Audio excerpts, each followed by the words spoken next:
is a war for people.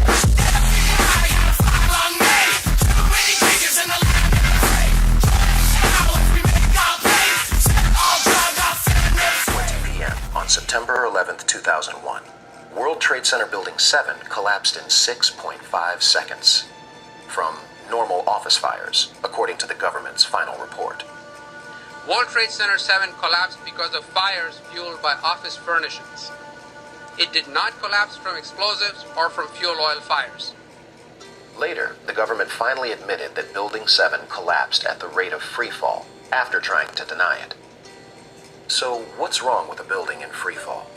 What is freefall? It's just like taking your car keys out and just dropping them. That's how fast the building came down, for over 100 feet. This is high school physics. A building cannot do free fall with 40,000 tons of structural steel in its structural system without it being blown up. The only way that a building can accelerate as it collapses is by having pre-engineered, precisely timed, and precisely placed explosives. In other words, controlled demolition. Normal office fires not only dropped a steel-framed skyscraper for the first time in history, and did so at freefall, according to the government's report. They also burned hot enough to create the molten metal observed at ground zero. You'd get down below and you'd see molten steel. Molten steel running down the channel rails. Like you're in a foundry. In an office fire, you cannot generate enough heat to melt steel. So if you have a flame at 750 degrees, you can hold that flame under a steel beam forever, and you'll never reach a high enough temperature to bend steel, let alone melt it. First of all, let's go back to your basic premise that there was a pool of molten steel. Like lava. Volcano. I know of absolutely nobody, no eyewitness who said so, nobody who's produced it. John Gross categorically denied their observations. He not only ignored evidence, he denied evidence. The government acknowledged that Building 7's collapse was unprecedented. Engineers were also stunned. Yet somehow, news networks and many others knew it was going to happen. CNN reported the collapse an hour before it happened.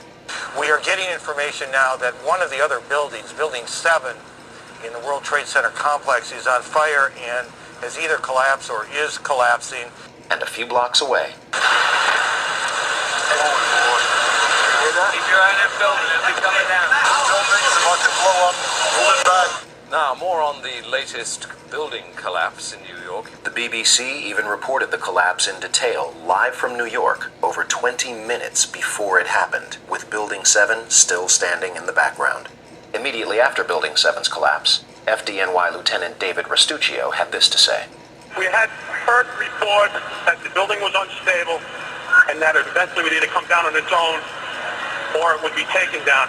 CBS veteran anchorman Dan Rather and others also had their first impressions, which were only broadcast on that tragic day. For the third time today, it's reminiscent of those pictures we've all seen too much on television before, when a building was deliberately destroyed by well-placed dynamite to knock it down. And I turned in time to see what looked like a skyscraper implosion. It looked like it had been done by a demolition crew. The whole thing just collapsing down on itself. You don't need to be an engineer or an architect to see what happened to those buildings.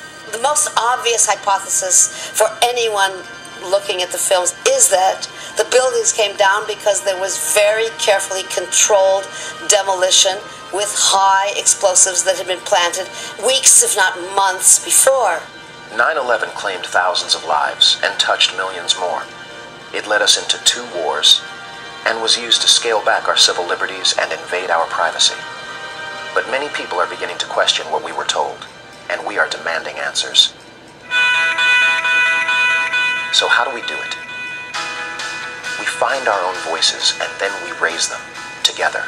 There's been hatred, there's been fear, but there's been no justice for the people who were killed on that day. We must have an inquiry to find out what really happened. The official accounts of 9/11 are false.